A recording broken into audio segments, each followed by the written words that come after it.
Thank you, Honorable Speaker. Minority Leader. Thank you, Mr. Speaker. Mr. Speaker, I just want to add a few things to what the majority leader said.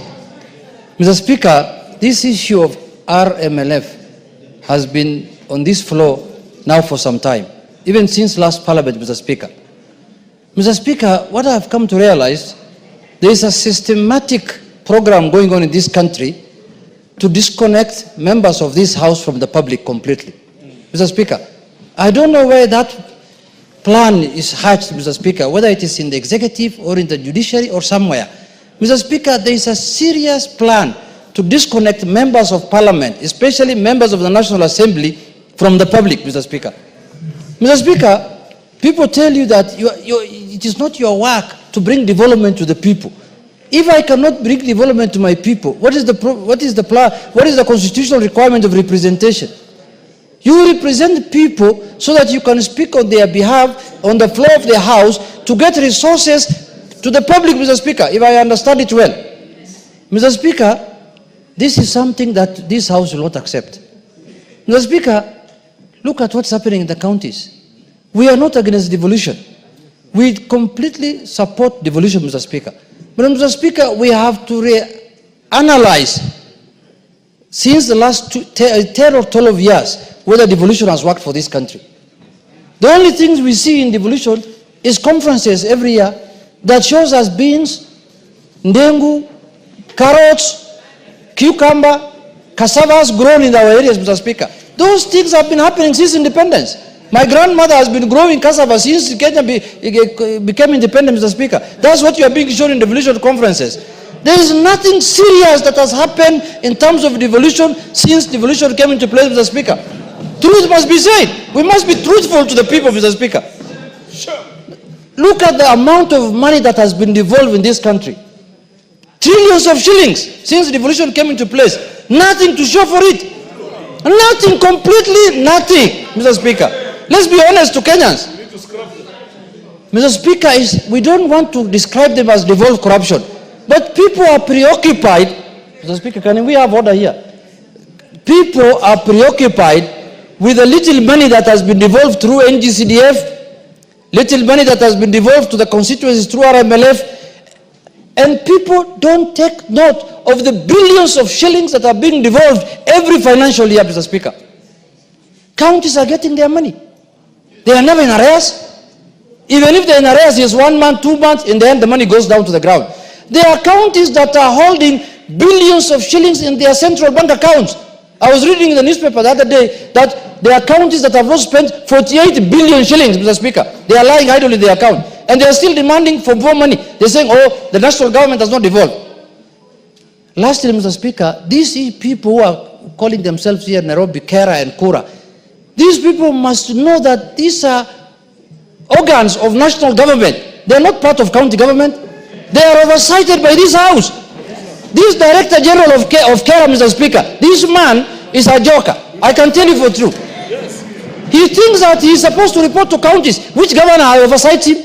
Which county government oversights him? That man must be dragged here to this House under full committee of the full House, Mr. Speaker. And he must be told in no certain terms that he is supposed to report to the National Assembly, Mr. Speaker. This is a man who thinks that he is supposed to work with county government. Which county government is giving him money? Mr. Speaker, you can go around to every constituency today, and we'll take you around as a speaker. The roads that are maintained by constituency development, by this RMF through the constituency, are known. In every constituency, they're not even more than 4 or 5. Majority of the roads are classified as county roads, and they're in pathetic condition, all of them. And they're asking for the RLMF for the constituency. The ones for the constituency are well maintained. Actually, the national government is trying its best to even tarmac majority of the county roads. Mr. Speaker, we cannot take this thing anymore lying down. We will put our foot down. We are tired of these shenanigans of counties and judiciary all the time saying CDF is unconstitutional, and these people are enjoying their monies. They are not delivering any services to the public, and the people who are supposed to do that work are being curtailed, Mr. Speaker. This matter must come to an end, and we are going to pass, as the majority leader said, the county revenue allocation, the extra money we are giving them through the bill that has been brought here, without RLMF. If they don't want money, the bill will get stuck here for good. You can continue with the one that you have been given at the beginning of the year. And I want to tell the Council of Governors, please, don't joke with members of Parliament. They have been elected just like the way you have been elected. Your votes, we got votes the same way you got votes. Some of you, we just go through waves.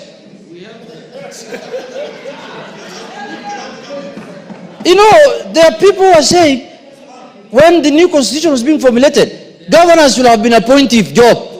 There are people who are saying that. Yes. We can amend the constitution. Yes. If need be. Yes. So, Mr. Speaker, in conclusion, we are saying, let us respect everyone's work as enshrined in the constitution and in the laws, Mr. Speaker, and we must make sure that we are not supposed to be made like we are not supposed to bring any development to our constituency. A governor told me, Mr. Speaker, he told me on my face that, you know, your work is representation and oversight. You are just to go and make noise in Parliament. That is all. That's your work. You don't have any other work.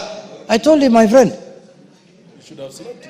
My friend, when we are going to do the division of revenue bill, we will give you very little money if you talk like that. That's when you'll realize what power is the constitution given to the National Assembly. So, Mr. Speaker, we support the devolution, but the county, what is this thing called? The Council of Governors. This amorphous thing first. It's not in the constitution. I don't know, it's in the County Government Act or something, Mr. Speaker, which we can repeal even that one. They must respect members of Parliament henceforth. And that is not anything we are begging for. Mr. Speaker, it's an order. And we will stand firm to make sure that our constituency gets development as required by law. Thank you, Mr. Speaker. Your leaders have spoken. Can we end there and go to some other business? Yes. Yes. Yes.